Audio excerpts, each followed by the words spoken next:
Order, Mr. Speaker.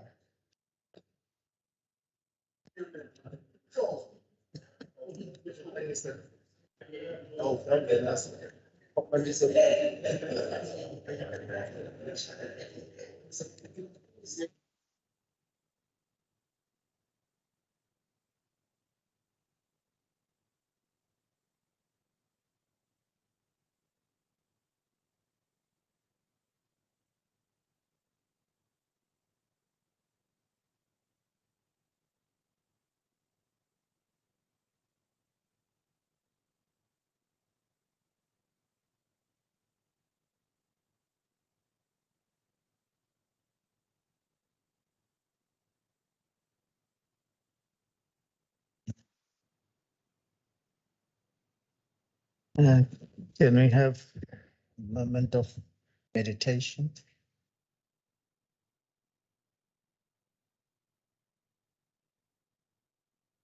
Thank you. Can sit down.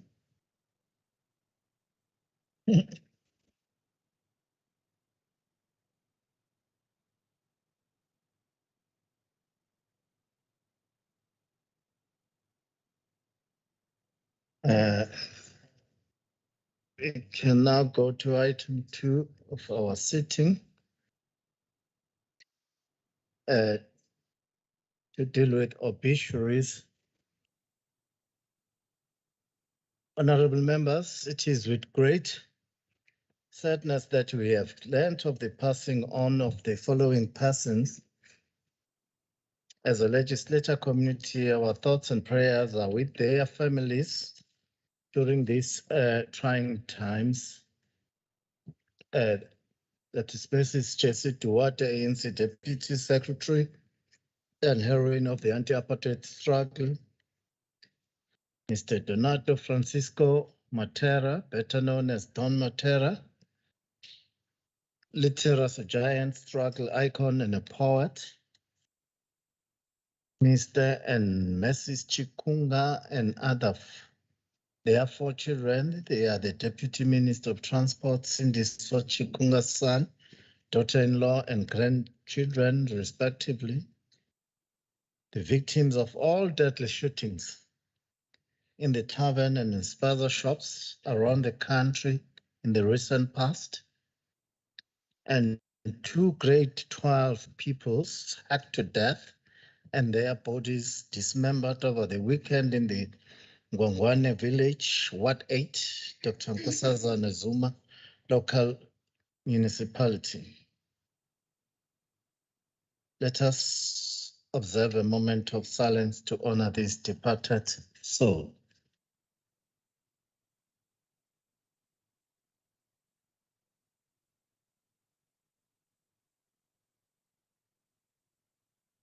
May their soul rest in peace. Thank you. We can now move to item 3 of the order paper, which is announcements, starting with the apologies. The first one is of the Honorable Nontembeko Boyce, speaker in attending the NCSL conference in Colorado, Denver. Honorable Nancy Bidla, who has another meeting. Honorable Alvarana has a private party engagement. And Ms. Ann Naidu, secretary, who is on an official leave. Going to birthdays. I want to take this opportunity to wish a belated happy birthday to the following members. Honorable Vet L.I. Tsele, who had one on the 23rd of July. Honorable M.E. Pagati, which was on the 27th, and Honorable M.A. Kiliza on the 31st of July. I hope you had a pleasant day honorable members, may your dearest wishes be fulfilled now and in the future, and may all your dreams come true. I also wish to congratulate in advance the following members who will celebrate their birthday in the coming days and weeks of August. Honorable P.A. Shumbataqele, the 5th of August. Honorable S. Zigalala on the 6th of August. Honorable L.X.H. Tongamadala on the 9th of August. Honorable P.N. Simang on the 11th of August. And Honorable N.L. Mvaipeli on the 16th of August. May I take this opportunity to wish you all the happiness and blessing in this life can offer. Moving to item 3.3, which would be a message from the speakership regarding Women's Month. Honorable members, on behalf of the legislature, may I take this opportunity to wish all people well over Women's Month, and in particular women of this province and the country well during their month. While we celebrate Women's Month at every level and space, let us, as the legislature, continue to talk against gender-based violence perpetrated against our vulnerable groups,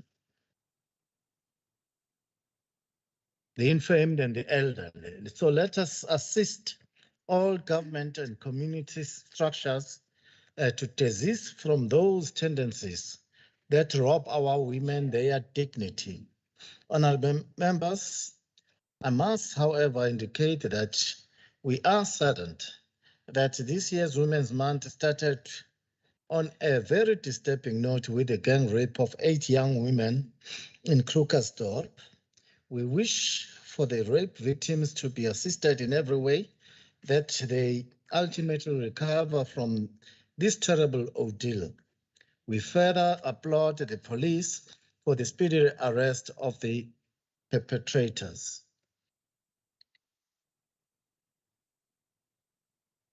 Maybe just to go back, I've just received an apology of P.A.T.N. Telezi, who have apologized. She has a doctor's appointment.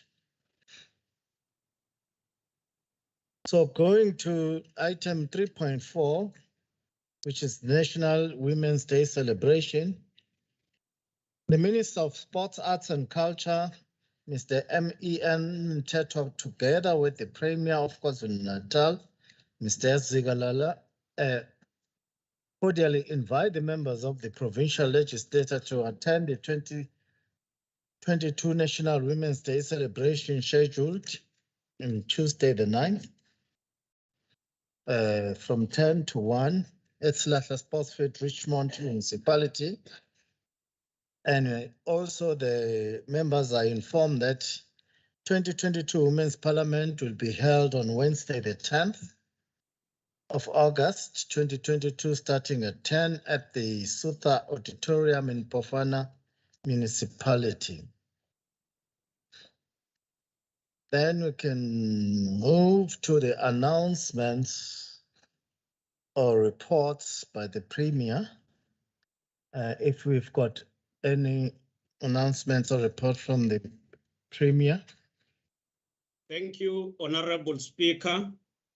Honorable Speaker, we extend our greetings to you in this august house. Honorable Speaker, allow me to present the following announcements.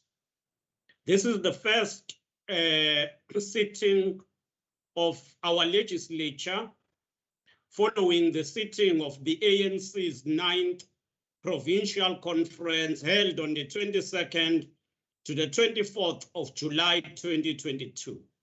I therefore wish to take this opportunity to congratulate the elected leadership of the ANC under Honorable Siboniso Duma as the leader of the ruling party in the province of KwaZulu-Natal. Honorable Speaker, I wish to also join you in mourning and condemning the killings that have taken place in various areas, including the taverns. The one that happened recently is the one that took place here in the Outer West in Durban. We wish to put it in strong terms that this is becoming notorious and it should be addressed with immediate speed. We are grateful of the work that the police continues to do, and we call on police to do more. Honorable Speaker, you have already extended our invitation to members of this House to attend the August 9 celebration, commemoration that will be held on the 9th of August in Richmond Municipality.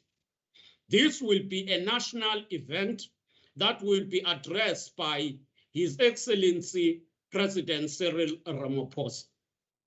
Honorable Speaker, as we are here today, our chests swell with pride as we rise to inform this House that the Auditor General has had briefings with members of the Executive Council relating to their latest audited financial statement and non-financial performance.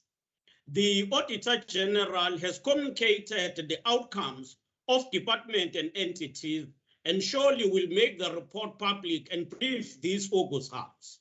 We are, however, humbled and heartened to inform this August House that the picture that is emerging signals a fundamental breakthrough and a ray of light promised in the 2019 when we ascended in this sixth administration.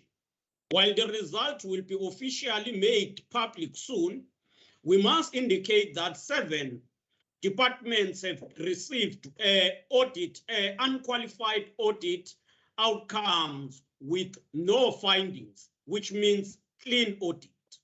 These are the Premier's Office, the Treasury, the Department of Agriculture and Rural Development, Economic Development, Tourism, Environmental Affairs, Human Settlement, Cooperative Government and Traditional Affairs, Sports, Art and Culture. These, the number of departments that are improving shows significance. These are good news for our province and they augur well with our determination to ensure accountability and transparency. By contrast, most of the departments in the recent period have also improved in terms of addressing what would have been identified as causes of regress. I must therefore say, in 2019, when we assumed the responsibilities of leading this sixth administration, we had only 2 departments that received clean audits. That was the Department of Social Development and Department of Finance. We're here today with 7 departments having received clean audit and the number of departments having improved, and there is less regression. But let me further conclude by saying the main source of audit queries was irregular expenditure, wherein in 2018-2019, we had 12.4 billion of the irregular expenditure. And we committed ourselves by then to address the irregular expenditure.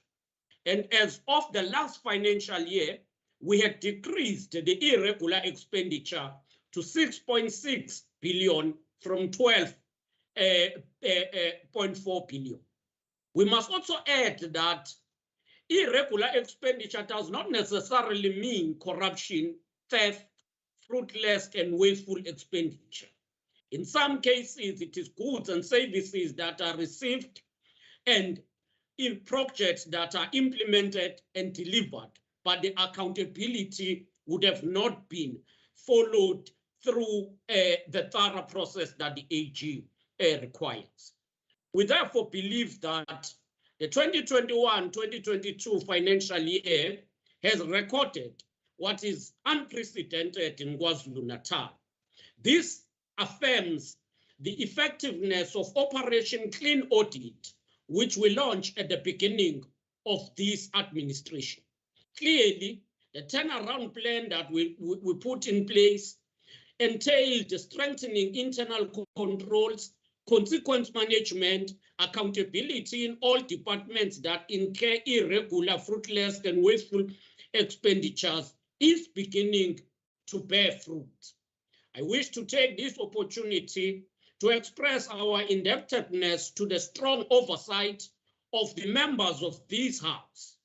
By any standard, you all have contributed to this tangible achievement. We give credit to the collective in the Executive Council, and we applaud MECs who have spent sleepless nights providing decisive interventions and leadership in this regard. We doff off our hats to accounting officers, HODs and the DG, the CFOs, and all who have worked hard for us to deliver and achieve this milestone. We're grateful that we're not just reporting the clean audit and the improvement in financial management and accountability without delivery. This is based on delivery and a number of projects that our government has implemented. We are almost at the apex of human fulfillment, and steadily we are overcoming our greatest challenges. I thank you, Honorable Speaker. Thank you, Honorable Premier. We can now move to item 5, which is the formal motion for the notices by the Chief Whip, if there are any. No, thank you very much, Honorable Speaker, for the opportunity. We don't have formal motions and notices from our side. Thank you. Thank you. We can then move to item 6, which will be the tabling of reports or papers, starting with KwaZulu-Natal Legislature, which is the KZN Legislature Budget Performance In-Year Monitoring Report for the month of June 2022.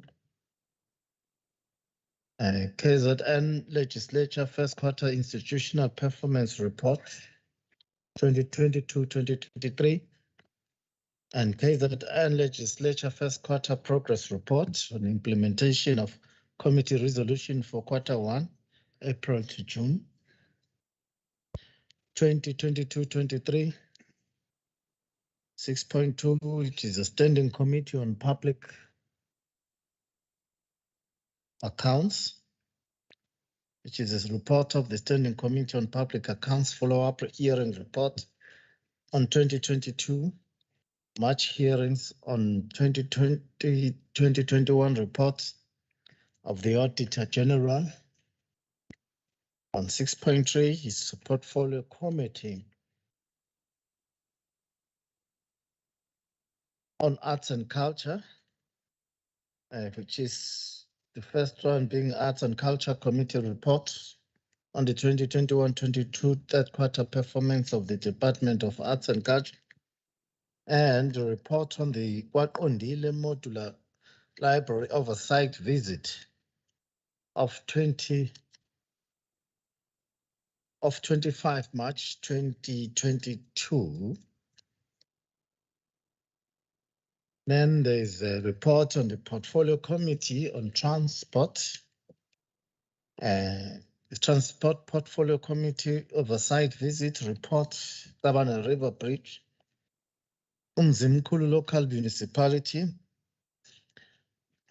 which took place on the 22nd of February 2022, Transport Portfolio Committee Oversight Visit, report on the construction of Road P749 from kilometer 26 to 43, Umzimkulu Local Municipality, conducted on 22 February 22, Transport Portfolio Committee Oversight Visit, report on Greytown and Mutu RT1 stations on 24 May 2022, and Transport Portfolio Committee Stakeholder Engagement held on the 7th December 2021, Ladysmith Town Hall, Alfred Duma Local Municipality.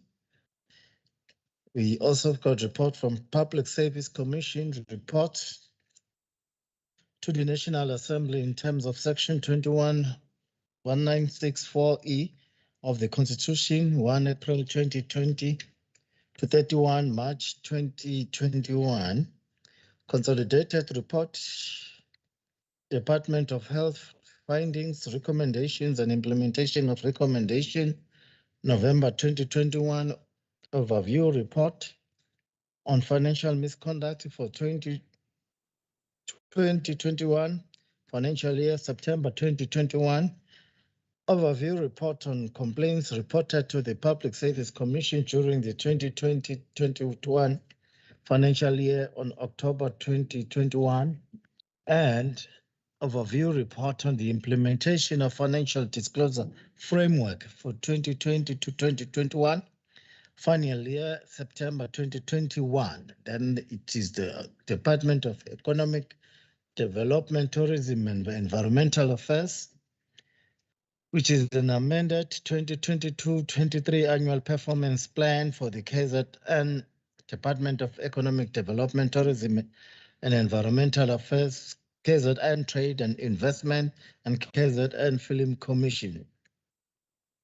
Department of Agriculture and Rural Development first quarter performance report of the 2022-23 financial year. Then we can then move to the item 7, which is the orders of the day. Report by the MEC for Agriculture and Rural Development on the department's performance against its annual performance plan in line with the standing rules, SR 1131.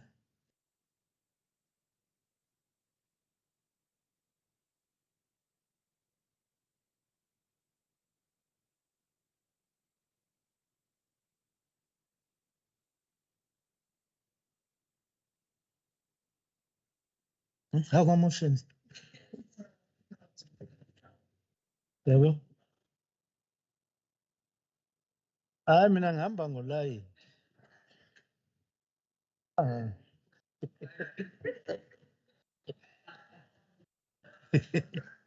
Come up with the curse. Ayikho la yabo.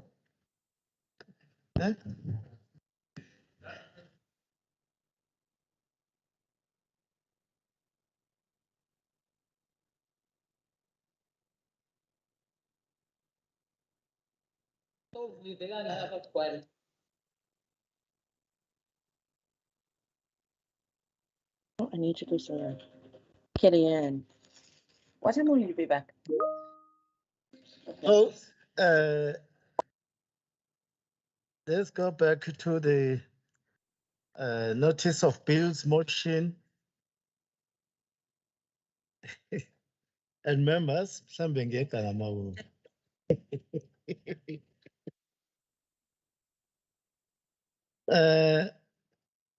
Okay, we are going to, I've got a list here, starting with Honorable Zigalala.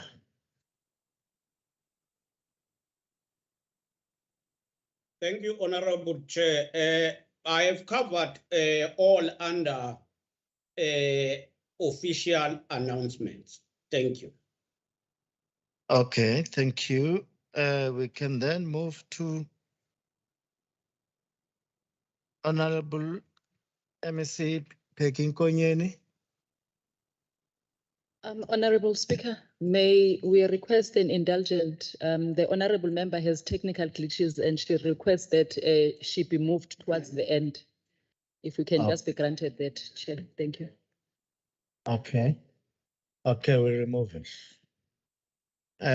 Then we can move to Honorable Njali. Yes.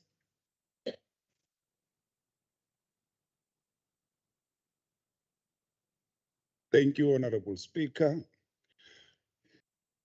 In the next sitting of the House, I shall move as follows. Noting the increased high number of accidents, more especially within the N3, which also involves trucks.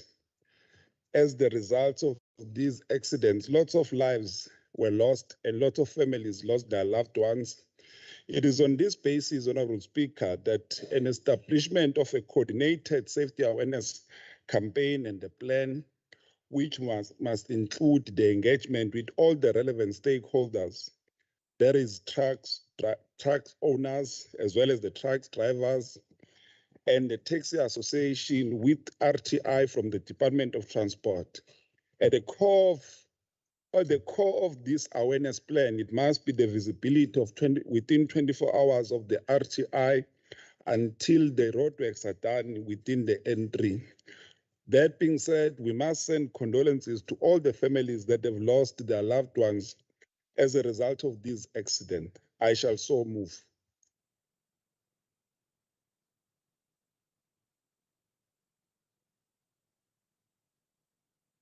Okay, we can then move to DH Teller of the ANC. On.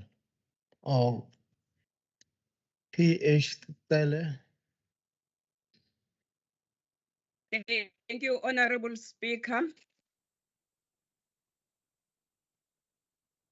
Thank you, Honorable Speaker. Ngokuhlala kwale ndlu okulandelayo egameni lika-ANC ngiyakuphakamisa kanje.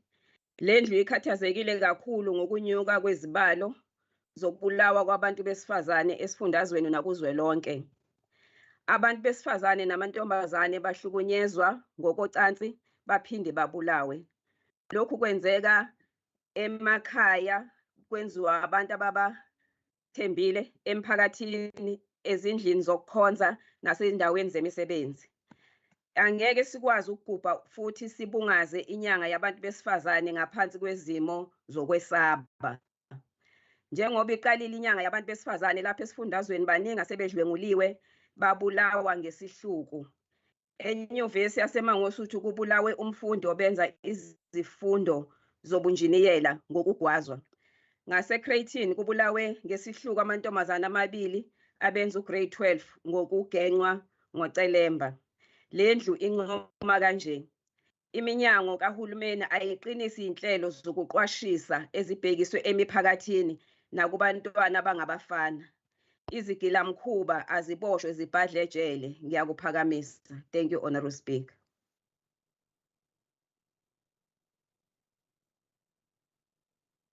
Thank you. I see a hand of Honorable Swartboy.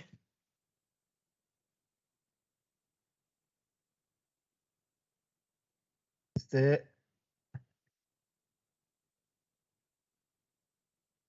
Say withdraw is a foot. We are still on the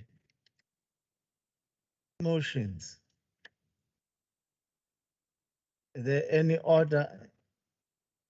Point of order or what? Okay, let's continue because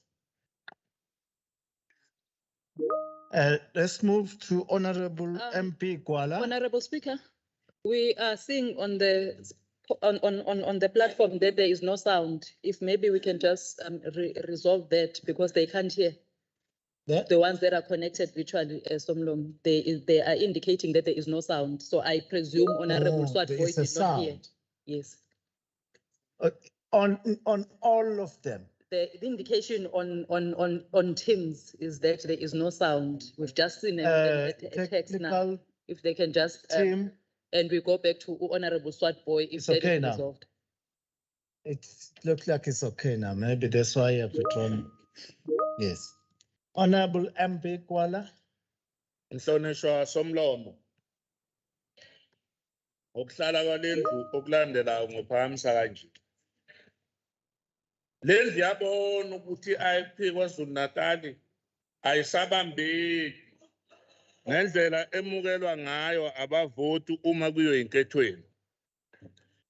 Lendlu yaqonda ukuthi abaqolodayo abanemlomo emide kuhle kwencwincwi namhlanje inkukhu inqunya umlomo. Neyinjobo zalingana imsinsila izolo kusihlwa. Ngakho lendlu inquma kanje. Ihalalisela umntwana kwaphinda angena umsunguli weqembu lenkatha kanye nomengameli umhlonishwa uVF Hlabisa. Ibuye ihalalisele uMamthethwa kuWard 3 uMpolozi noLindo Kuhle Zondi emvoti Ward 5. Honorable Kwala. Ngokudla umhlanganiso. If we can allow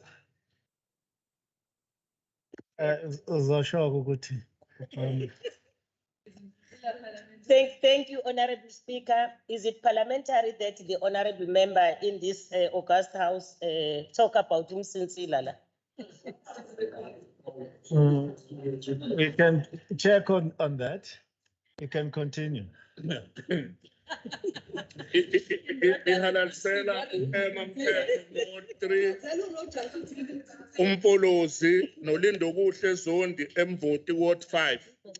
Ngokudla umhlanganiso kanjalo nabavoti bonke kulezi ikhungo ngophakamisa kanjalo hlonishwa somlomo. Ambani nifunde isiZulu nina. Ambani nifunde isiZulu na isikuphela. Okay.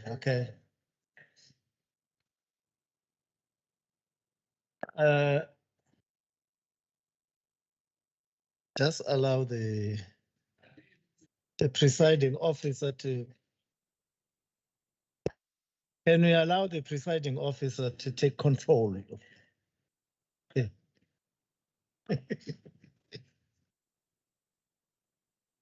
The next speaker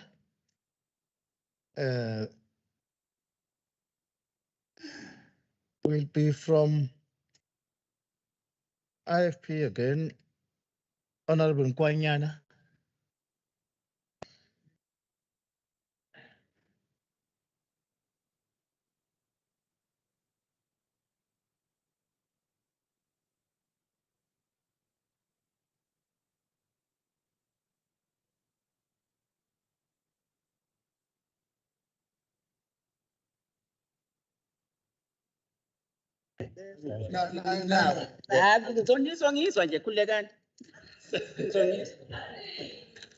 Honorable Speaker, on the next sitting of this House, I shall move as follows. This House notes that President Ramaphosa has signed Proclamation R.74 of 2022, authorizing the SIU to investigate allegations of corruption and maladministration in the affairs of the national and all provincial health departments, and to recover any financial losses suffered by the state or the departments through corrupt civil litigation. The probe will cover claims that took place between 1st of January 2013 and 22 July 2022. This House resolves that all those involved in this corrupt activity must be held accountable and repay back all the monies they irregularly benefited, including lawyers who assisted them in submitting fraudulent claims. I shall so move. I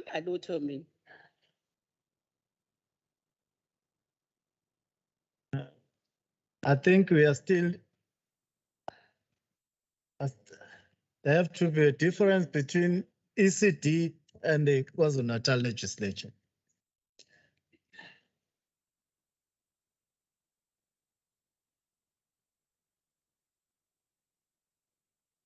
Okay, we can move to the next speaker, which is from the ANC, Honorable N. Dube.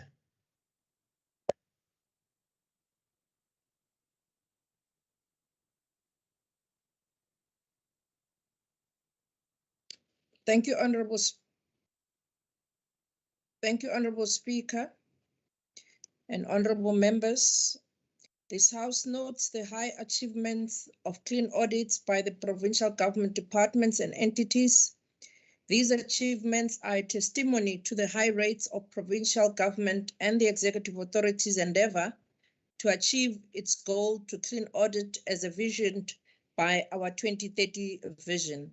This House gives plaudits to the Premier, the executive authorities, the accounting officers, and their teams, the CEOs and financial managers, but moreover, the provincial treasury's outstanding work and ongoing projects clean audit led by the accounting officer. I so move. Thank you. We can now move to the speaker from the DA. Honorable Ikea.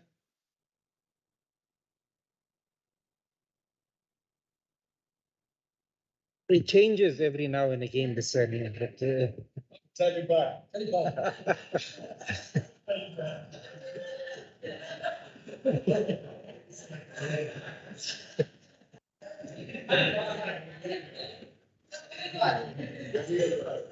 No fake ones here.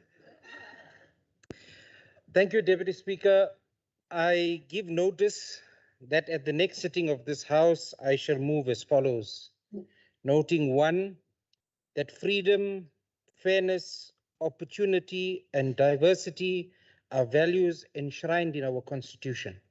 Two, the DA affirms our commitment to constitutionality, the rule of law, rights of individuals, the Universal Declaration of Human Rights, and social market economies. Three, it cannot be that while standing here and committing to these values and principles, we do not want them to be pervasive and universal. This includes our recognition for the need of peace through lasting negotiated settlements for the people of Kashmir. This House resolves to call upon the nation states in the region to end hostilities, to commit to entrenching human rights, and urgently work towards the right of self-determination for the peoples of Kashmir in keeping with international law. So shall I move. Okay, the next speaker will be a speaker from the ANC, Honorable Majapa.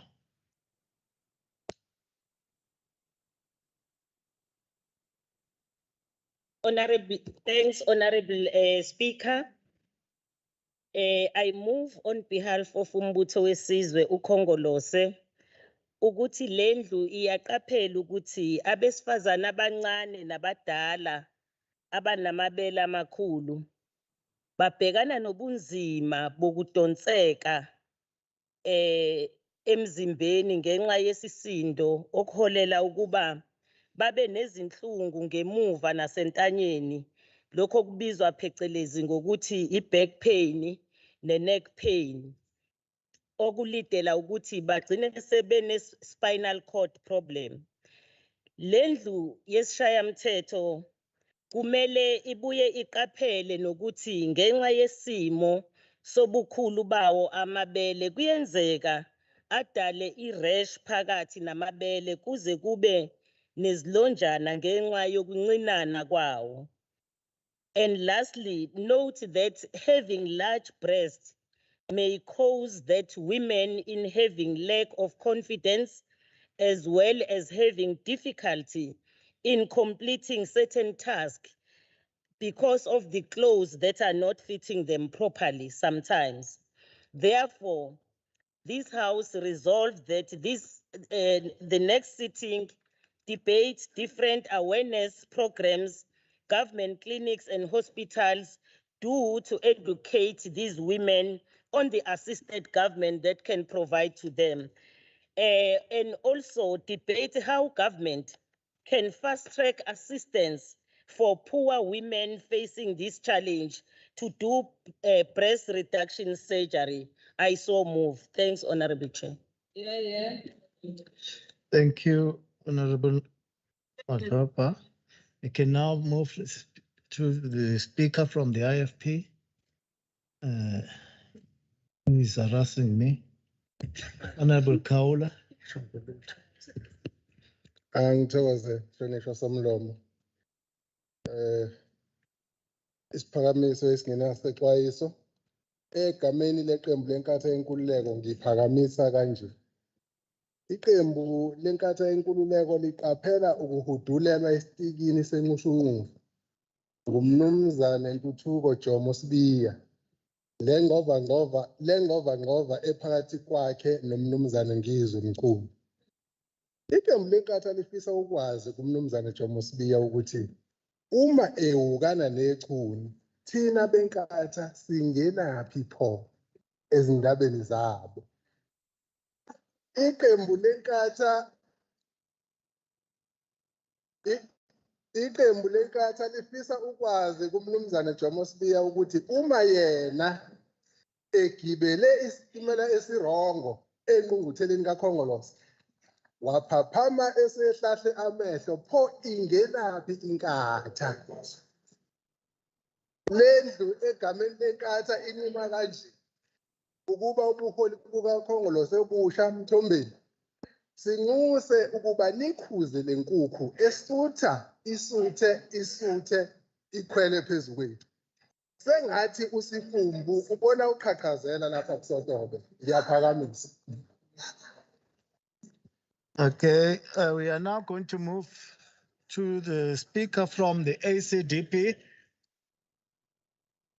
Honorable Mfundisi Manai.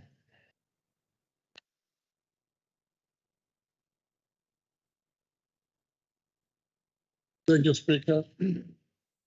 On the next sitting of this House, ACDP will move as follows.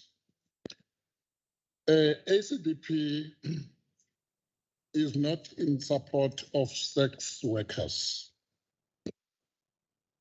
Therefore, the money that was utilized for that symposium could have been used to many disadvantaged communities in our province. For example, the victims of the flood and COVID-19. This is not discrimination, but it's just obeying the word of God. We regard that as sin. And it is not good for this House to promote wrongdoings to the nation. We therefore urge this House to take consideration of such symposium and instead prioritize our disparate need people in the province. Thank you.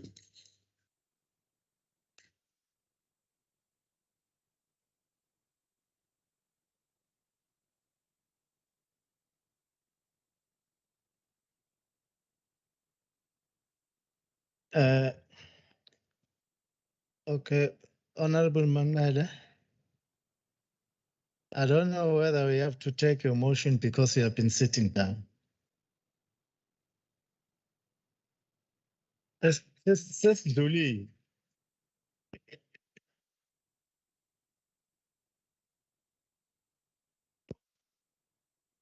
Okay, the next speaker will be a speaker from the DA, Honorable Golanya. Honorable M. Tembe.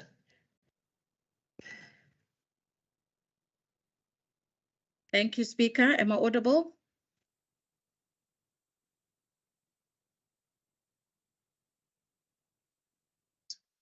Yes. Thank you, Speaker. In the next sitting of the House, the House note that the Department of Public Works owns properties that are not optimally used within the province. And there is a lack of safe spaces for women and victims of abuse in the province, especially in rural areas. This House therefore resolves, as we celebrate Women's Month, the Department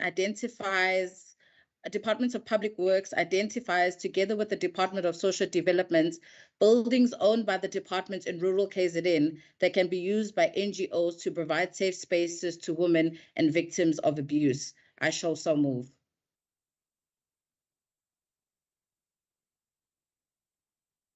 Okay. I think also we are going to move to another DA speaker. Oh. Honorable Rabe.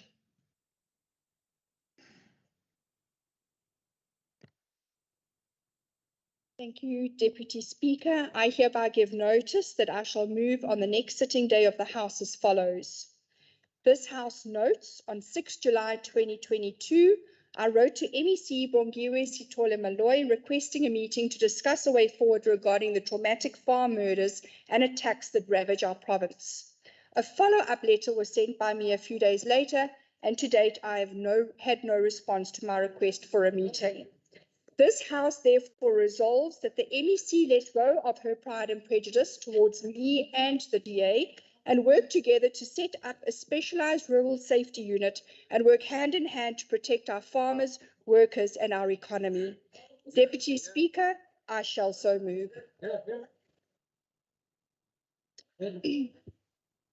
Thank you. Change is coming. Can we move to another speaker? From the ANC, Honorable Mavimbe.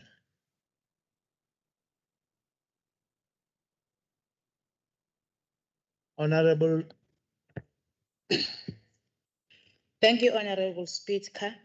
In the next sitting of this House, I shall move as follows. The Banyana Banyana We Crown WAFCON hosted in Morocco.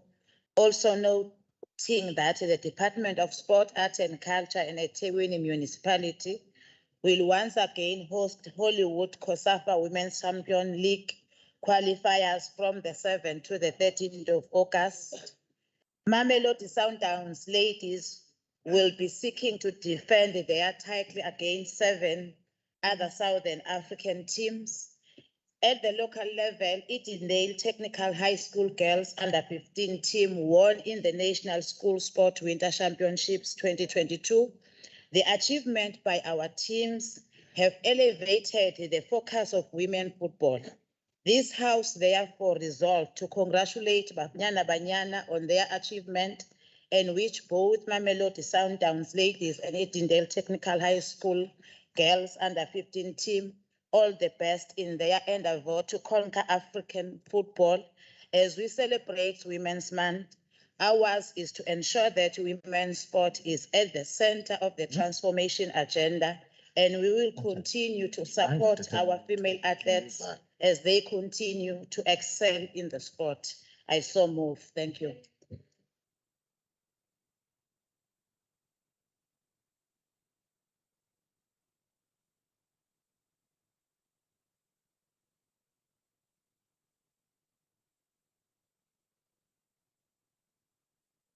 Can we allow the speaker from the Minority France, Honorable Takaraj Pansi?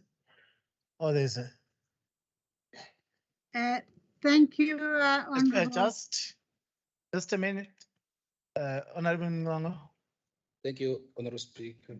I'm rising on my point of order, 57(1)A, just to check, Honorable Speaker, if a member can speak not on their position, as the MEC is sitting on a different chair, not in her seat. That's right.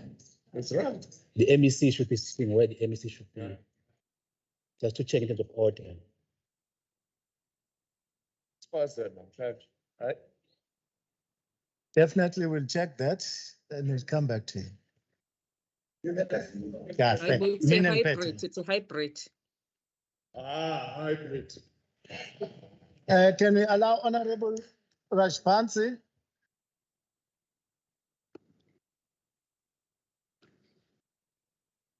Thank you, Mr. Speaker. Land claims continues to be a burning issue in KZN due to the closure of the claims register in 1998 and between 2014 to 2016. Today, with greater awareness, more people feel cheated due to the forced removals as a result of the Group Areas Act. Others have registered claims but await restitution remedies, whilst others have claims but the register has closed. This Honourable House calls on the KZN Ad Hoc Committee on Land Claims to broaden its mandate and turn to consider all claims with recommendations before finalising its report. Moved by Mrs. Rajbansi. Thank you.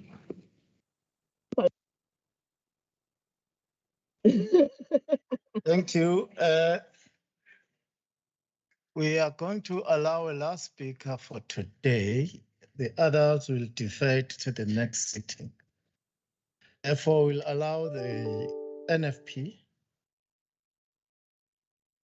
Honorable.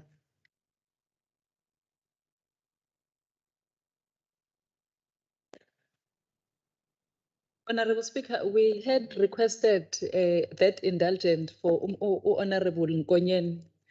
That was granted earlier and she is now in the house. Next sitting. She had a problem earlier and she decided to then come to the house.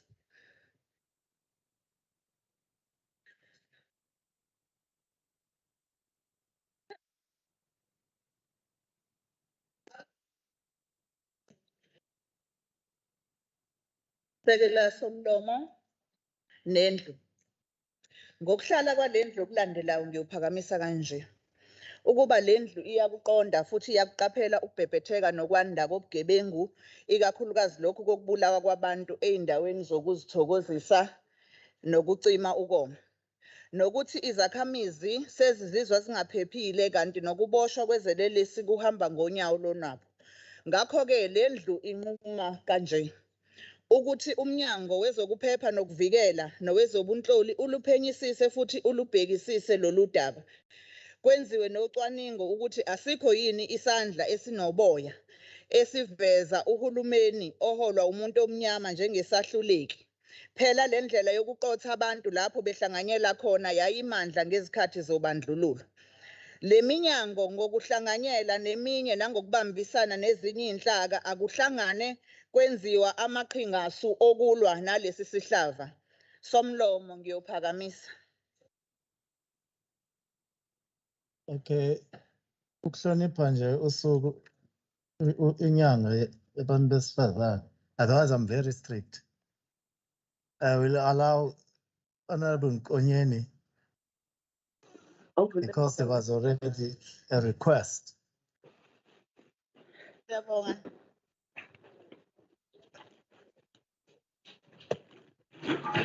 Honorable.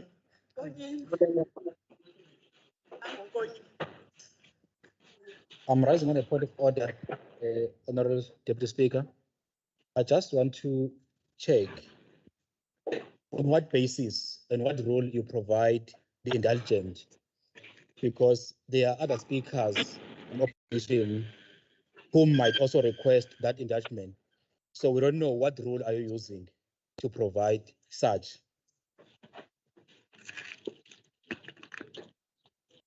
You can sit down. There was a request. On others, there were no requests. Thank you. Can continue. NFP seyivalile njalo. Thank you very much. Thank you very much, Honorable Speaker. In the next sitting of the House, I shall move as follows. Honourable members, let us all condemn the rampant killings of innocent people in the province of KwaZulu-Natal. Amongst other violent crimes, we wish to highlight that just last week, we lost 7 people in the area of Savannah Park, 5 people in Dazenhoek, and 2 grade 12 girls from Kinyane High School in NDZ municipality who were dismembered by a perpetrator who is now arrested. We wish to remind the Honorable House that a resolution was actually taken in the Crime Prevention Summit that crime prevention and crime fighting is a societal matter. It's not only about police arresting people. We therefore wish to applaud the men and women in blue under the stewardship of Lieutenant General Nhlanhla Mkhwanazi for the swift action of apprehending the perpetrators of all these violent crimes. I so move. Thank you. Thank you. We can now move to the next item on the order paper, which is the questions and interpellations. Can I check my papers here?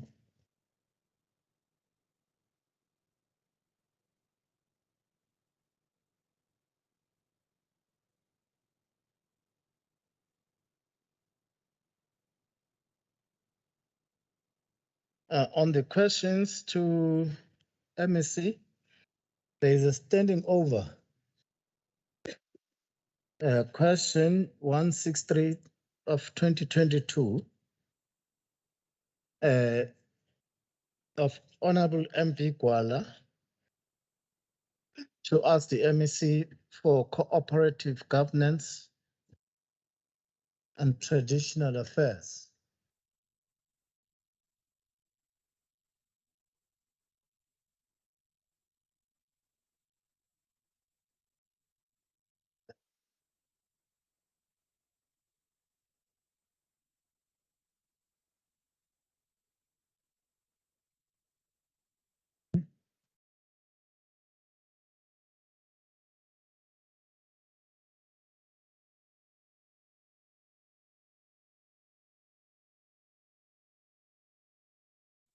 But let me say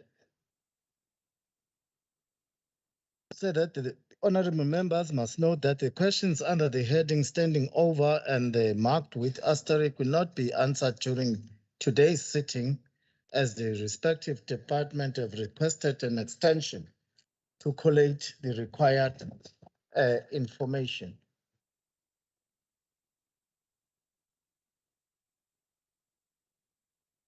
The question was how much have been spent by the Department of Cooperative Governance and Traditional Affairs in legal fees, defending, reviewing, and appealing court judgments with regard to municipal court cases and on lawyers in the past 7 years. They've added they must please provide a total breakdown of funds spent on each case, the names and the municipalities and funds spent on laws, firms, and courts. Then, as I've said, that you cannot expect it because there was a request on this one. We'll move to the new questions, number 19, 2022. Speaker. On a point of order, Speaker, I'd like to request that your office investigate in terms of Rule 119 and rules of 120 as to how departments can request for an extension of time to answer oral questions. The rules do not allow for that, and I'd request, I'll put it in writing as well, that your office investigate and report back to this House. Thank you, Speaker.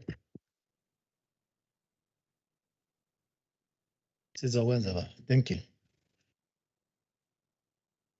Now, on the question number 19 by Honorable Tembe to ask the MEC for social development.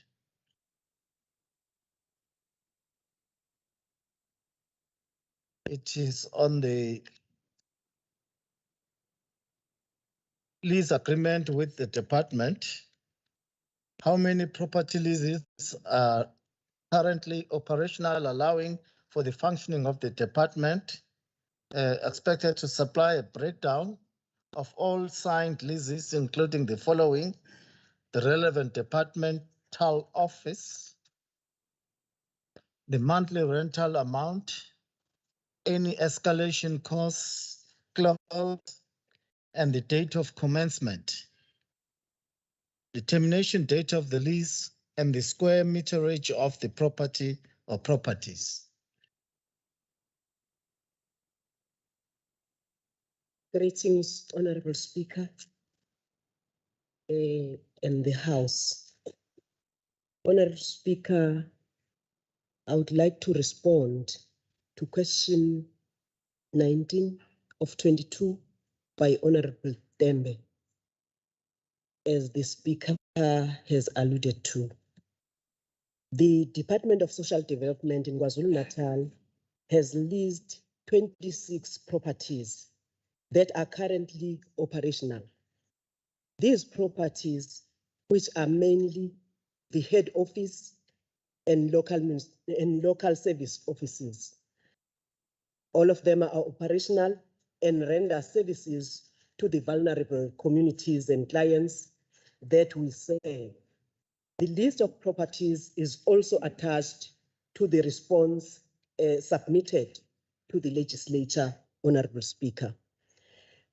The question A on the relevant department office. This information is provided for in the table attached. However, the offices range from head office to local service offices in areas such as Pietermaritzburg head office and other areas around the province, eThekwini, Ladysmith, Scopa, to mention a few. On question B, the monthly rental amount. The monthly rental information is provided on the table attached. These amounts vary per property, the type of use, and the size of the property.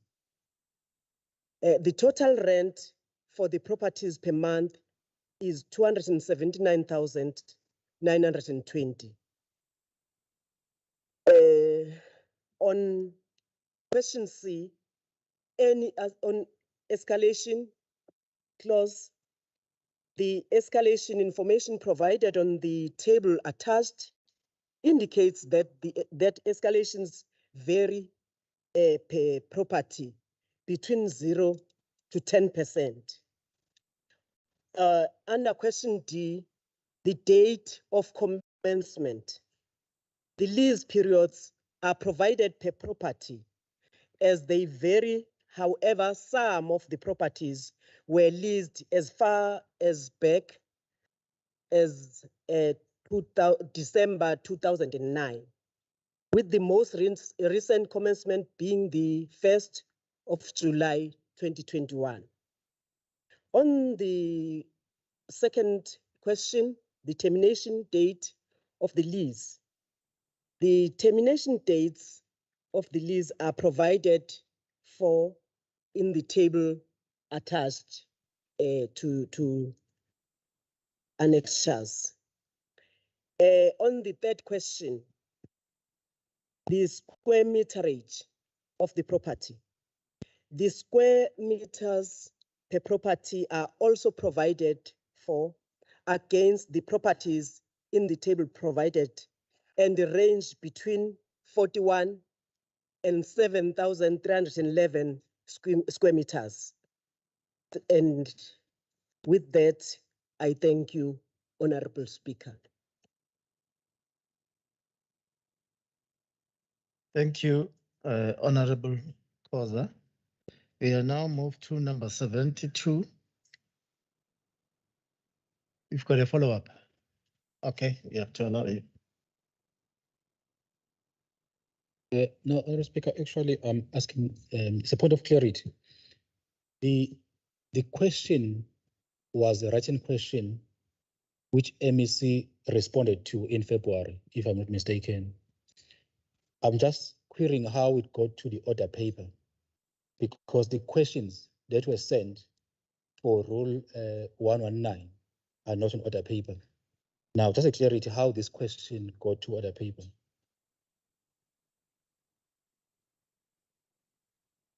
The question on the order paper was a written question which the MEC responded to, and we were happy with that in February. So the matter was closed, according to us. Now, we are surprised that the question is now on the order paper as an oral question.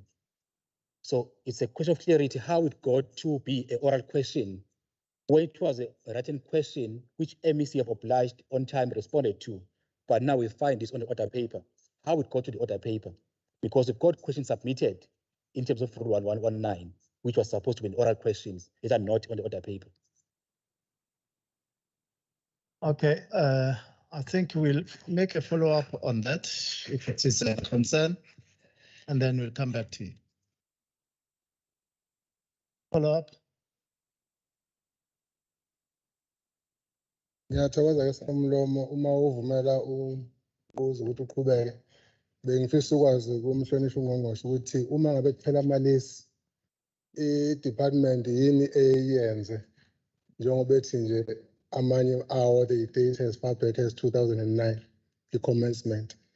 Yini eyenziwa i-department makuphela ke i-period le ukuthi bese engena kwi-economic transformation by ensuring that those who were previously denied opportunities before also get opportunities to can lease to government their properties.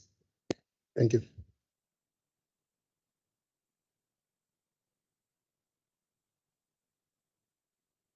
I'll allow the Honorable Khoza to respond, although technically, I don't know how that follow-up then is affected by what have been raised.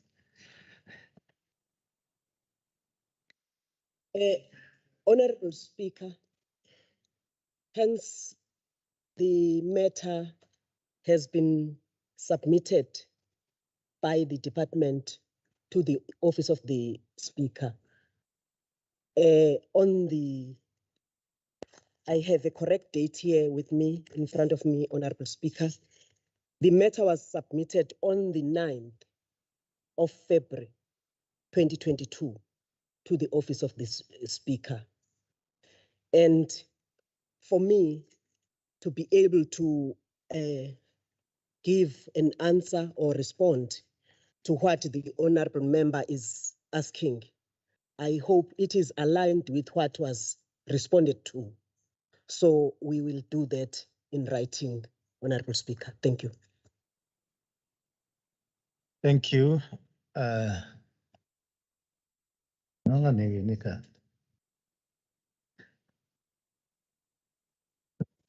So we can move to number 72, 2022,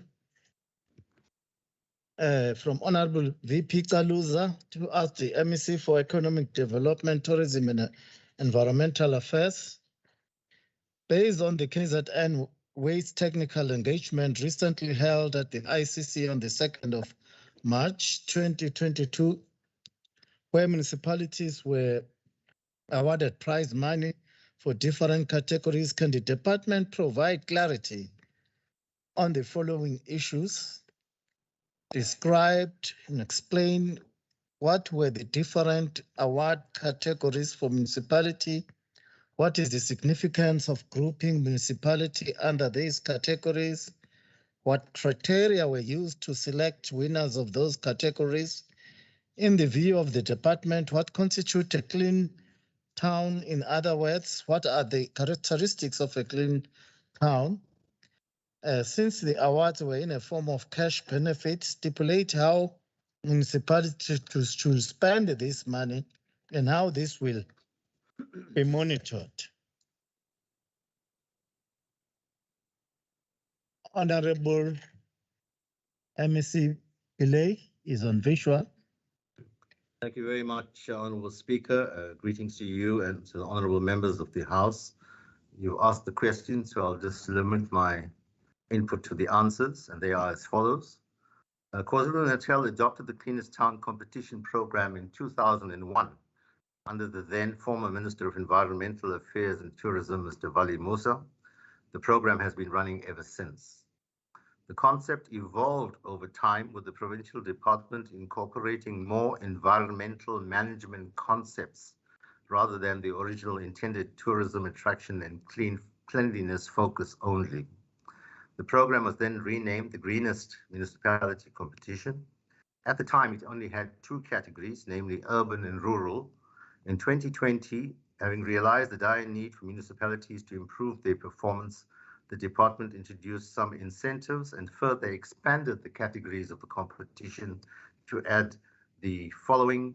One was an urban category, excluding metropolitan municipality, 2, rural category, and 3, what's called the special support category, which we'll go through in detail a little later.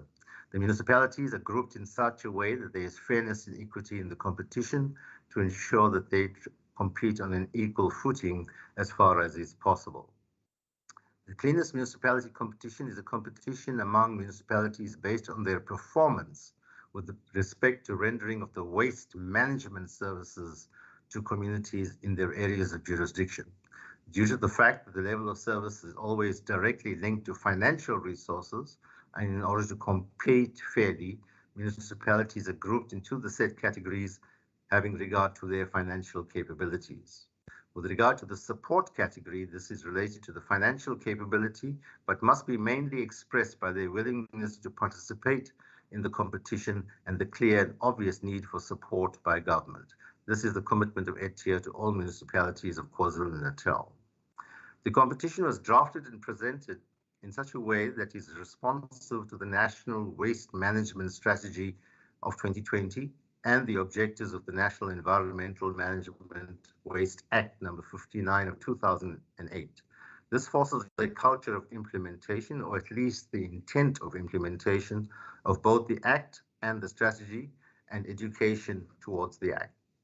The department shapes the competition such that these important policy and strategic provisions find some institutionalization in the waste management departments of the municipality's general trust.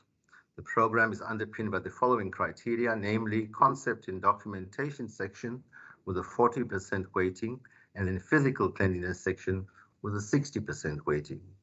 However, over and above the criteria, the department also seeks to align the responses and field assessments to the achievement of the 3 pillars of the waste management strategy. Hence, the support category is also added as a criterion during the assessment to ensure that every municipality is placed in a position to deliver on environmental cleanliness service delivery and achieve the strategy commitments. The assessments were done in the month of September 2021. Let me repeat that. The assessments were done in the month of September 2021. The characteristics of a clean town as follows. The municipality must understand the general direction of the country and corresponding norms and standards. The municipality must have compiled and required documents like the Integrated Waste Management Plan, Waste Management Bylaws, and various others such as open space management plans that facilitate the implementation of the waste management duties. Of course, there must be general cleanliness in the streets, landscapes, and community facilities like taxi ranks. However, with regard to the support category, the department seeks to recognize the fact that the municipality needs to be uplifted. In the context of the competition, the Act, the strategy, and the intention of the 2021 competition, a clean town ought to have achieved according to the defined criteria, namely understanding waste management concepts, documentation of the concepts, the implementation of the concepts on the ground, and additionally the fact that the municipality is making attempts to form part of the bigger vision, which is the implementation of the strategy and service delivery. For this reason, the questionnaire is divided into sections, namely concepts and documentation and physical cleanliness, and then the support component becomes an added element which seeks purely to support the municipality without prejudice. All winners and supported municipalities are required and guided to develop business plans detailing their management projects, reporting structures, timelines they will follow when spending the grant funding that they may have won. and commitment by the accounting officer or delegated official. The business plans are mutually agreed to by the municipality and the department. Once the plans have been approved by the department, they are then annexed to the memorandum of agreement that sets the rules and regulations with respect to the reporting and monitoring of the elected project and fund. Then an interactive monitoring tool is developed and used to assess and monitor compliance with the aforesaid documents. And finally, for the record, Honourable Speaker, in the urban category, the first position went to KwaDuguza, who won a prize of 1 million rand. The second position went to Umdoni at 800,000 rand. There was no one qualifying for the third category. In the rural category, the first position went to Pongolo Municipality with 1 million rand. The second position went to Nongoma with 800,000, and the third position was to Edumbe at 600,000. With regard to the special support category, Umtunjeni, all these following five received 500,000 each, and those are Umtunjaneni, Mzumkulu, Josini, Mandeni, and Mapumolu. Thank you, Speaker. That is the oral answer to the question that was tabled.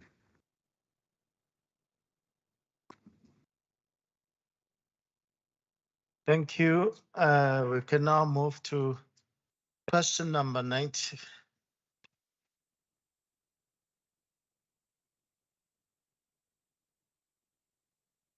Thank you very much, Honorable Speaker. I do have a follow-up to the MEC. Taking into account the response, in particular that relates to Nongoma local municipality, I would want the MEC to indicate whether, in terms of the clean town, can he honestly say that Nongoma qualifies as a clean town, taking into account what he has mentioned as part of the prerequisites of the recipients of the winner of the prizes, as well as to further investigate if, in particular, Nongoma was a worthy recipient in terms of the rural municipality. Thank you, Speaker.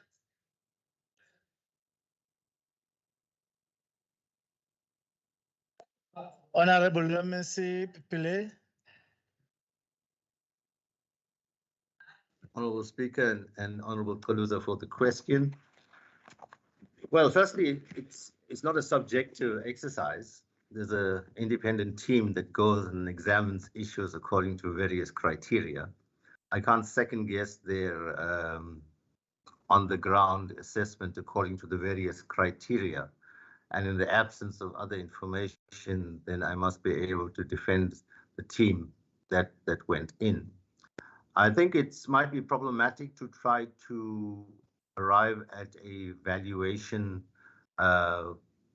with limited exposure.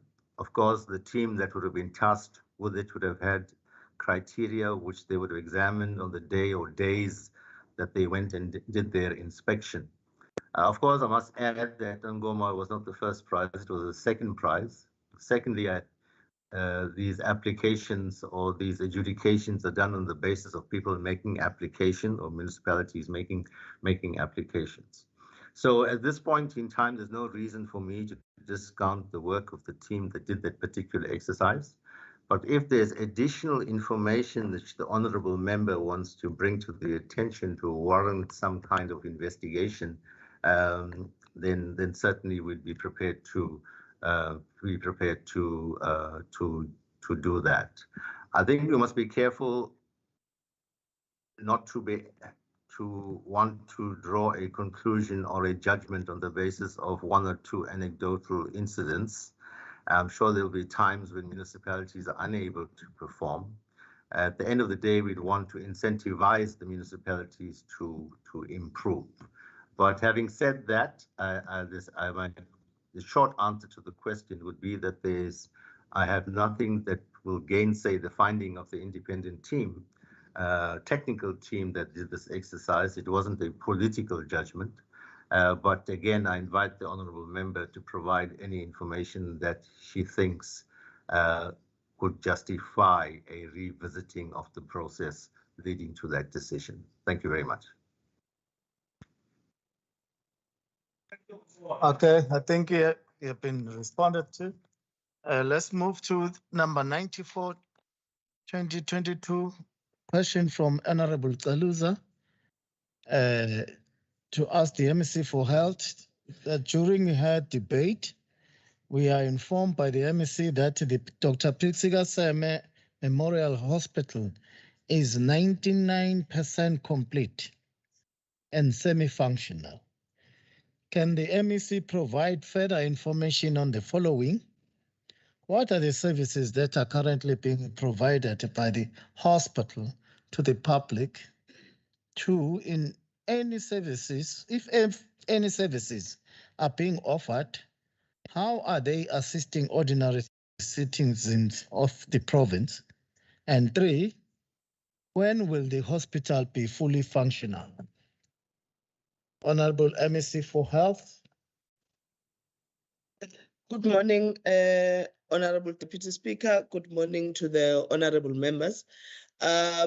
Speaker, it is worth noting that this question was indeed asked in March, and the responses is in relation to March, and the situation is a bit different now. However, I will respond to the question as it was asked. The first question says, what are the services that are currently being provided at the hospital to the public? Then our response is that services provided are radiology services, and those are reflecting or in relation to X-ray, CT scan, MRI scans, ultrasound, and fluoroscopy. Orthopedic services are currently also being provided and are also provided on an outreach format through Mahatma Gandhi Hospital. The second question is, if there are any services being offered, how are they assisting ordinary citizens of the province? The Radiology Department, Speaker, started a relief project in August 2021. As it is, we are aware, the majority of these services that are in eThekwini are services that are provided to the rest of the province. So the waiting period is quite long for all these radiology services that I've spoken of. So the project actually was impacting on that. The project then is aimed at relieving the radiology backlogs in the eThekwini district, particularly for CT scans, MRI, ultrasound, and fluoroscopy. This has resulted in decreased waiting periods and service times for radiology services around the district and by extension to the rest of the province, and the eradication of the backlogs in majority of the surrounding institutions, because we have had a very long backlog as the province of KwaZulu-Natal. In addition, the orthopedic outreach being provided through Mahatma Gandhi Hospital has also decreased the backlog of patients waiting time for orthopedic surgery in the district. Lastly, Dr. Pixley Isakaseme Memorial Hospital staff have also been assisting in Eddington Hospital and Prince Mshieni Memorial Hospital by ensuring that the waiting period there for surgeries, or those patients that were waiting for surgeries, are brought to Pixley Isakaseme and were able to be operated there, including at the critical care department of Inkosi Albert Lutuli Hospital. Our staff has assisted also at Cleanest Hospital, or the Pixley Isakaseme Memorial Hospital staff has assisted at Cleanest Hospital to render mental health care services, and all our PAMS officials have been assisting the communities in the north for rehabilitation process. Of course, this is a list that has always, we made sure that we take from the list of the waiting period, so that we're able to assist in clearing that. The last question says, when will the hospital be fully functional? And the response was, the hospital will be commissioned in phases. This commissioning strategy is a learning system, as it allows the management to identify risks, before commissioning the next service. It is therefore estimated that that process will take a few months for the hospital to be fully functional from the date of commissioning. I do want to indicate, Speaker, that actually the process is about to be concluded. We are now right at the end of the commissioning phase. We are commissioning now the last unit in the facility, and we believe between September and October the facility will be officially opened to walk-ins. Thank you very much, Chair.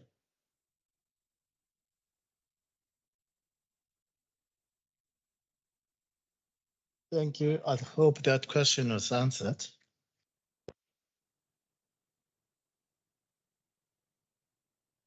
Oh. Who's Springville first? Okay. Honorable Tukia. Honorable Deputy Speaker, I'd like to ask a follow-up question. There are two allowed, so I'll ask the second one. The sponsor of the question. Thank you very much, Speaker. I appreciate the response by the MEC. I just want to check. We understand that KZN in the main also assist the sister provinces, in particular those ones that come from outside of KwaZulu-Natal. Do we have any patients that are currently being attended to, brought from either the Eastern Cape to Pixlika Isakaseme Hospital, and how is that then affecting the progress of ensuring that we cover the backlog that we have as a province of KwaZulu-Natal in terms of ensuring that everyone that needs to be assisted is actually assisted? Thanks, Chair. Okay. Thank you, Speaker. And thank you very much for the follow-up question. Speaker, indeed, as a province of KwaZulu-Natal, we are assisting in relation to the sister provinces. And the province that sends us patients the most is the province of the Eastern Cape, and I think that would make sense because we are so close through Ugu district and those districts from the Eastern Cape that border our province. So yes, in Chief Albert Lutulu Hospital, we do have patients that come from the other provinces and that have been on the waiting list. And when we clear the backlog, we don't necessarily look on whether the patients comes from within the province or comes from outside. We just clear the whole backlog as it is. The intention of clearing the backlog, Honorable Speaker and Honorable Kaluza, is so that we try to start at a clean slate and we are able to process and get everyone from the province into the system as well. So what I'm saying, Speaker, is that yes, those that come from other provinces, if they are part of the backlog, they are assisted and they have been assisted because they have been there. But the intention really was to try and clear our own backlog as a province so that we are able to try and not have a very, very long backlog. The longest backlog that we have really was also as a result of COVID-19 because we have had to put aside the elective surgeries, and now we are trying to catch up on that. Thank you, Speaker.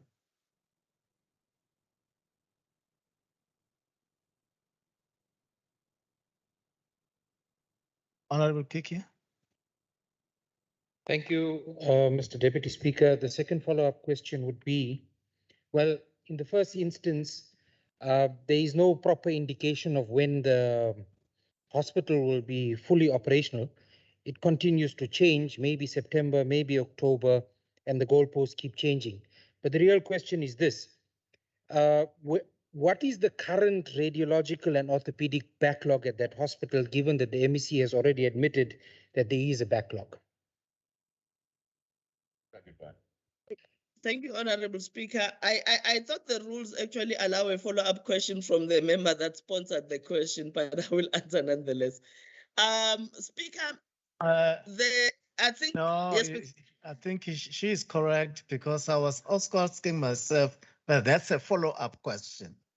Yes, but will allow the Honorable Smelane to respond. Thank you very much, Honorable Speaker. Ngoba asifihli lutho, so we are not, we won't be afraid to respond. Firstly, there is no backlog from Pixliga Isagaseme. And I think Honorable Kika should have understood the question from Honorable Kaluza for what it was. Honorable Kaluza wanted to know how Pixliga Isagaseme is assisting in terms of the backlog in the other facilities within the eThekwini district. So the backlogs that we are clearing are backlogs that are in relation to other facilities within the district. That is why I have mentioned hospitals. I mentioned a backlog from Chief Albert Lutuli Hospital. I mentioned a backlog in terms of surgeries from Eden, no, it's not Edendale, Eddington Hospital. I mentioned a backlog from Eguhlengeni and Mahatma Gandhi. So the backlogs that we are clearing are in the rest of the district, but because as a facility, now Pixliga Isagaseme did not have patients. And remember, we were trying to ensure that we are able to figure out how the system works. And the best way to do that is to take patients that are on the waiting list of the other hospitals, bring them to Pixliga Isagaseme so that while we gain experience on whether everything is functional within the facility, we are actually assisting in clearing the backlog. So the backlog is not on Pixley, it's on the other facilities. Pixley is assisting the other facilities. And the opening date, Speaker, is not shifting. We have a date and we have been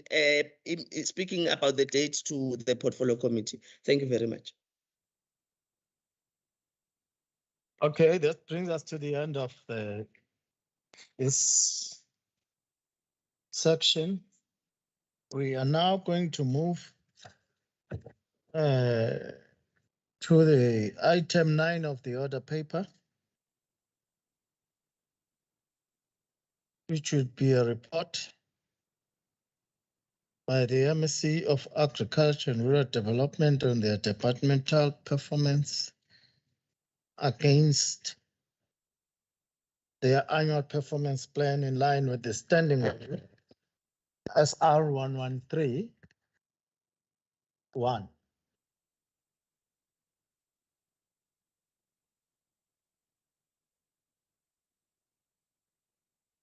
You've got 20 minutes. Thank you, Honorable Deputy Speaker. Greetings to your good self, Deputy Speaker, to the Speaker in her absentia, the Honorable Premier of KwaZulu-Natal, the Honorable members of the Executive Committee, Honorable members of the KwaZulu-Natal Legislature, media that is present, and ladies and gentlemen. Honorable Deputy Speaker, firstly, I want to congratulate and also wish all women of our country and of the world a happy Women's Month. Under the theme of women's socio-economic rights and empowerment, building back better for women's resilience. That is the theme for 2022, which women will be celebrating, looking back at what we have gained as women in our liberation, and also to a full emancipation of women of our country and also of the world.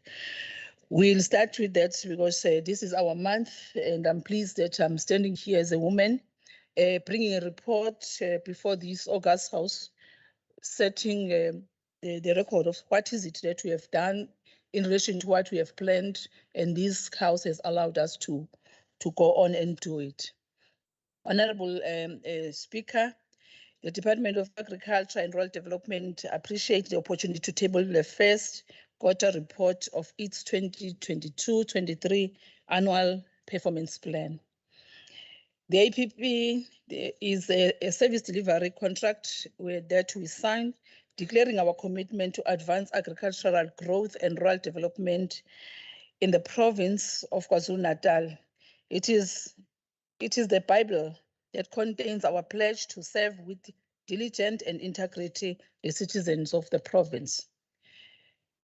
The department exists to ensure that there is food security support, food security, farmer support, agricultural sector development, and integrated rural development and empowerment.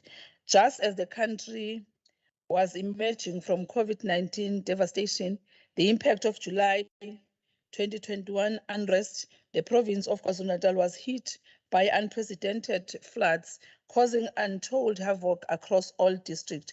People lost their lives, homes, livelihood. The province is still reeling from the critical infrastructure damages. Accordingly, a national disaster was declared. The department was forced to respond to the disaster with the comprehensive agricultural support to help farmers and communities recover from these harsh floods. As will be evident in our performance report, the department was also unable to perform some of its planned activities in this quarter due to difficulty in accessing some of the farms and communities whose roads were washed away. Farmers lost critical infrastructure and the department was unable to pursue all its planned infrastructure development and rehabilitation. Department, together with its national counterpart, under the leadership of Minister Didiza, took a working visit across the province, starting at King Cetshwayo District, Ilembe, eThekwini, and Ogu, to mention the few of the district supported and visited by the minister and the MEC responsible for agriculture and rural development. We're trying to go and view for ourselves the damages that our farmers have suffered, and also the community that lives in those farms that have suffered during that time of the harshness of our experience of disaster in our province.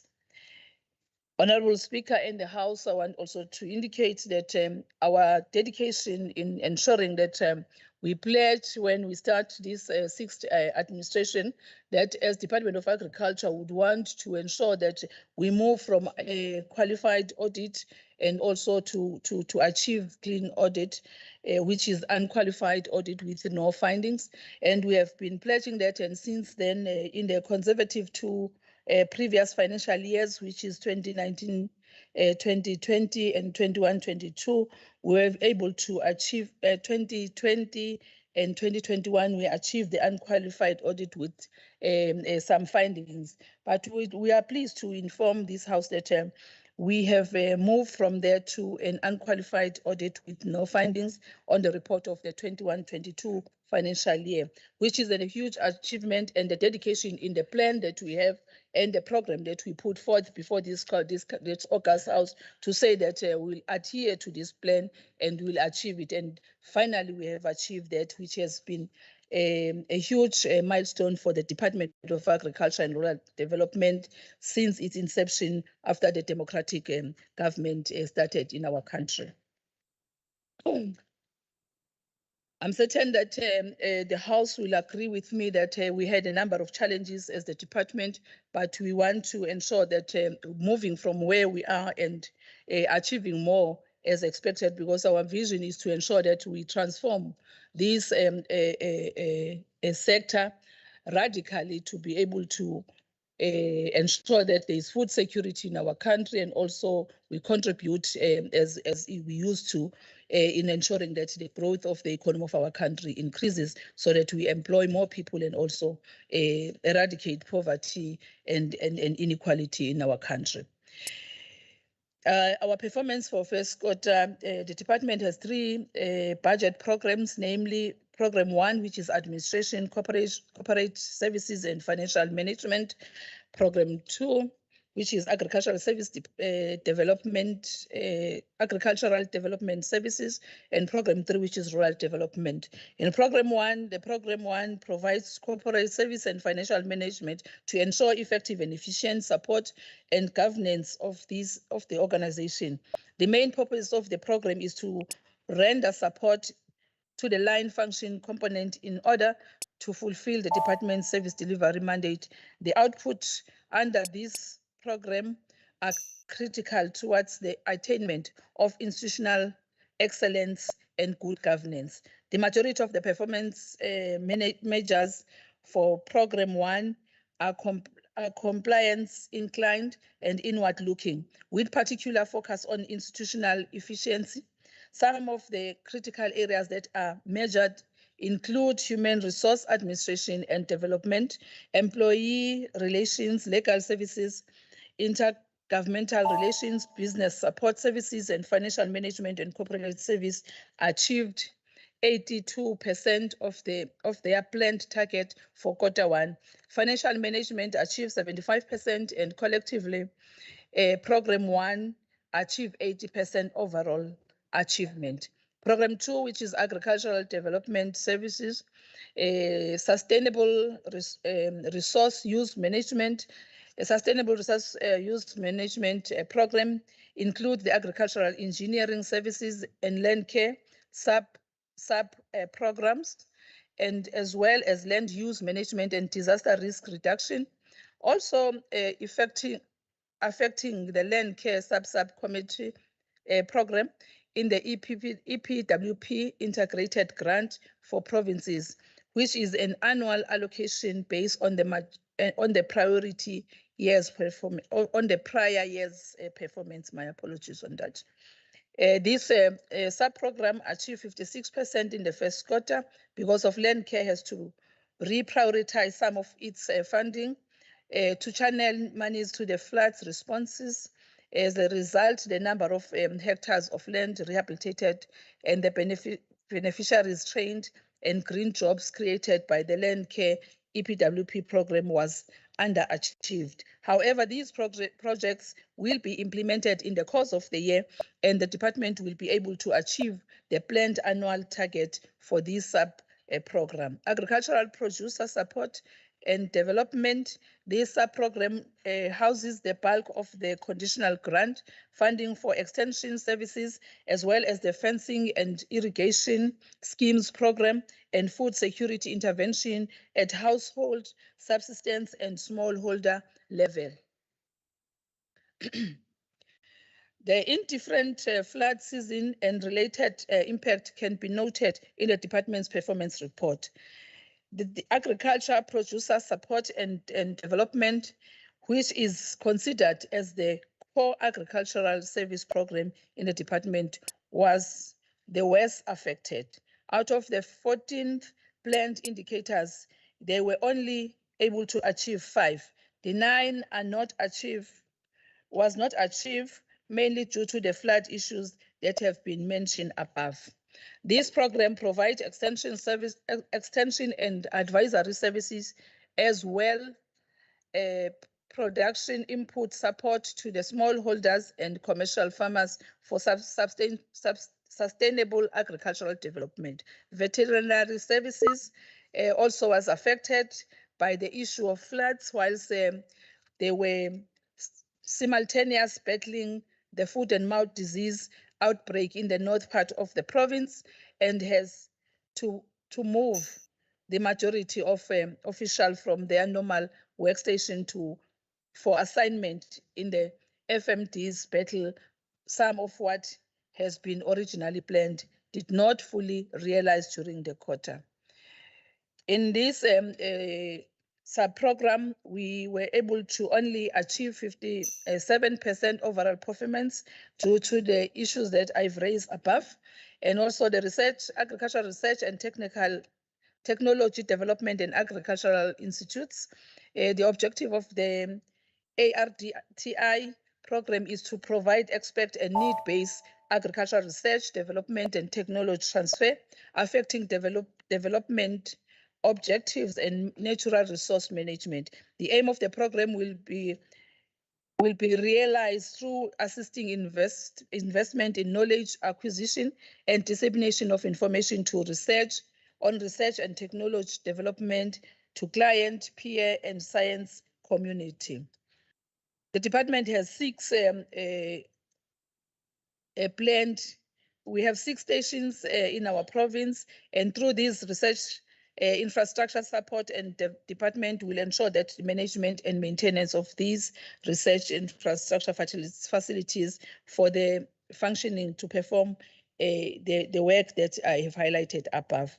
The sub-program has achieved 100% as planned of its target for the first quarter.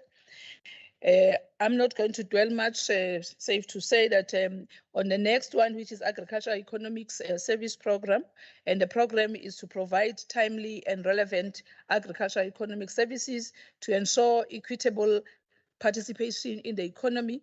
This includes collecting and processing economic and statistical information on the performance of the agricultural sector in order to inform planning and decision making.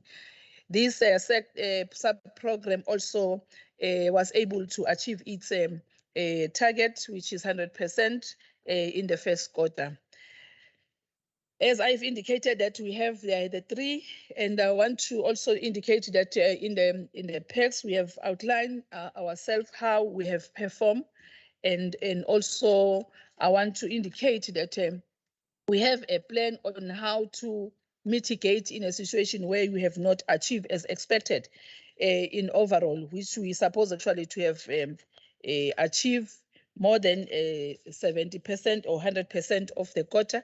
And in the areas where we have not performed, literally it was the support of the farmers and the development of the farmers, which we only scored 36%, as I've indicated above, and followed by the sustainable resource management, which was 56%, and also the 57% goes to the veterinary services, as I indicated above. And those are the areas that we want to present, but also I want to present what we intend to explain exactly where we have not performed. On the percentage of disciplinary cases finalized within the prescribed time frame, that is 90 days, we were unable to achieve that. We only achieved 23% on it, but in quarter one, and we want to do a corrective action on training of presiding officers and employer reps on the expediting of disciplinary hearing. We commit on that, and also on the achievement of the administration program budget expenditure.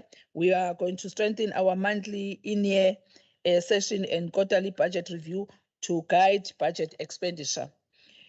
I'm not going to go where we have achieved, but I would want to indicate what is it that we are going to do so that the House is at ease in some of the areas where we have not achieved.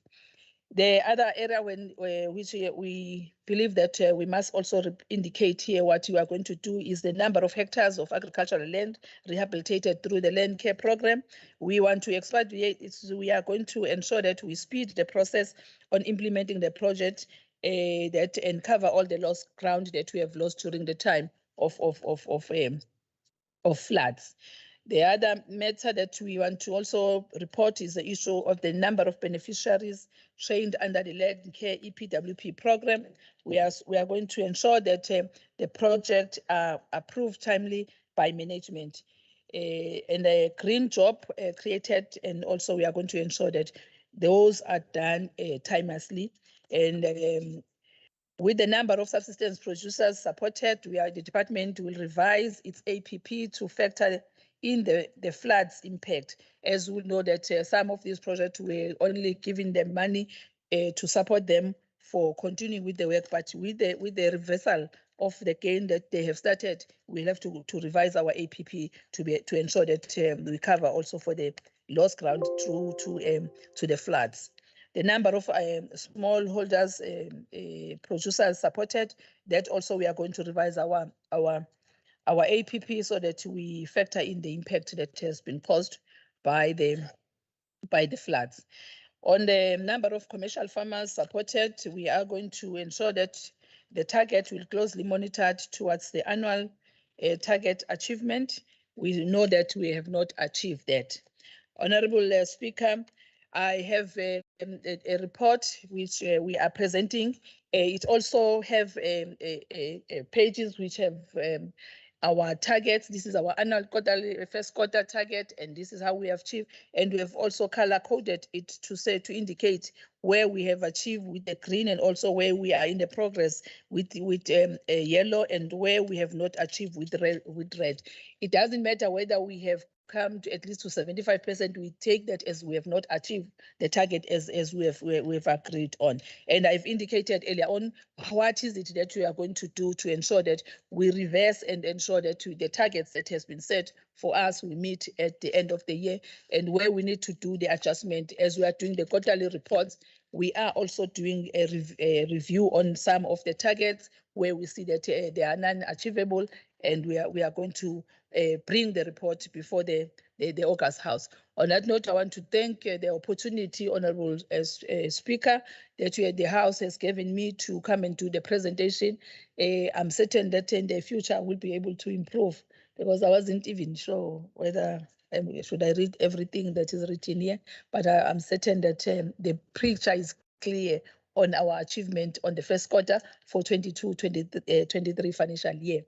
I want also to thank the House and all the committees that we report to for the support and the work that we always do. We are still committed to listen to the advice, and also to listen where there is a need also to change some of the work that we are doing and the strategy that we are employing to achieve better. I want also to indicate to the House that also on the performance, we were able to get unqualified audit report from the qualified report that we got previously. There is also improvement on our performance.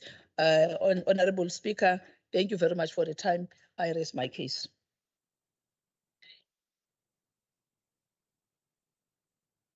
Okay, the report will be referred to the relevant committee for further processing. We can now move to the debate on the Scopa report.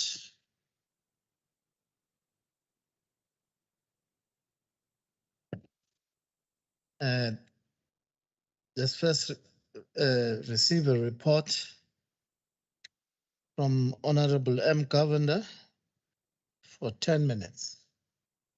Thank you, Chairperson.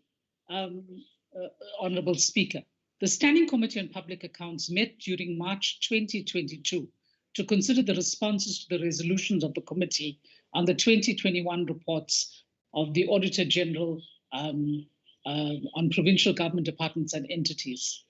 We conducted the hearings with the Department of Cooperative Governance, Agriculture, Mjindi, Arts and Culture, Health, Office of the Premier, the Zulu Royal Household Trust entity, Department of Economic Development, Tourism and Environmental Affairs, Ezemvelo, KZN Wildlife, KZN Tourism Authority, Itala Development Finance Corporation, and Itala SOC Limited, the Department of Education, Department of Social Development, Department of Transport, and the Department of Public Works.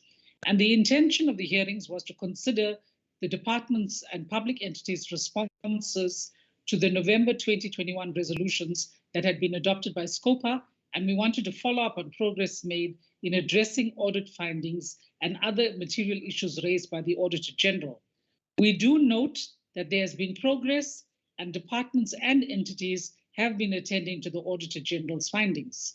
We did not ask the following departments to appear before Scopa, that was the Provincial Treasury, Department of Human Settlements, Department of Community Safety and Liaison, and the Department of Sport and Recreation, as their audit findings were satisfactory. But we did note that the following areas require attention. Irregular expenditure. This is an area of concern, Honourable Speaker, and we met with the Provincial Treasury in April 2022 to talk about the state of irregular expenditure in the province and to look at progress made in the condonation process. And we received a comprehensive briefing on all departments and public entities. Irregular expenditure is a matter of grave concern, and the cumulative balance of irregular expenditure for all provincial departments as at 31 March 2021 was 48.256 billion, and for public entities, it was 404.061 million. So it's a big amount, Honourable Speaker. As at 31 March 2022, 14 departments had submitted condonation requests to the value of 13.381 billion and write-off requests for 4.445 billion.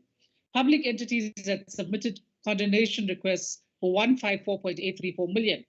Now, these requests get evaluated by Provincial Treasury according to the National Treasury Irregular Expenditure Framework.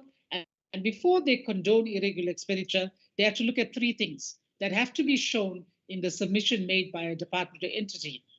Firstly, the type of investigation or determination that the department or entity made. Secondly, confirmation that there was no loss incurred and that there was value for money. Thirdly, that there was remedial action taken, including disciplinary action in terms of consequence management. So the amounts under investigation, whether forensic or not, cannot be considered for condonation until this investigation is concluded and it's confirmed that the transaction does not relate to fraudulent, corrupt, or other criminal conduct. And when Treasury did not recommend for condonation various submissions, it was due to remedial action and corrective measures not being demonstrated, no evidence of disciplinary action, no details provided confirming that there was no loss incurred and that value for money was achieved, details of the legislation contravened, root causes and breakdowns in internal controls were not provided, and supporting documents were not provided. Similar conditions with the necessary changes apply in respect of write-off requests in matters where the supporting departments cannot be located and the department is unable to conduct the relevant tests. Scopa has adopted specific resolutions in respect of each department or entity where any of the above conditions apply to requests for condonation or write-offs. Accounting officers and accounting authorities are urged to ensure that all requests comply with the irregular expenditure framework.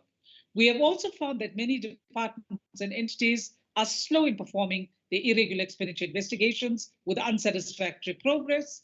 And whilst in exceptional circumstances, this may be warranted because of the sheer volume of transactions and the lack of internal capacity, generally there isn't an excuse. It's also noted that National Treasury has time frames for institutions to complete the assessment and determination tests. And an accounting officer has 30 days to confirm allegations relating to irregular expenditure and within 30 days of it being reported, and to conclude the determination testing within 30 days after assessing the irregular expenditure. So they are then asked to prioritize this matter. We also found in some instances the information reported by departments in relation to condonation submissions are not consistent with the information provided by Provincial Treasury. And this is a concern because Treasury communicates on a quarterly basis with the relevant departments and entities and asks for outstanding information which must be submitted on an ongoing basis. So having looked at the report from Provincial Treasury, Scopa resolved that it sends the report to all heads of department and accounting officers with a set deadline for them to respond to the matters it is raising.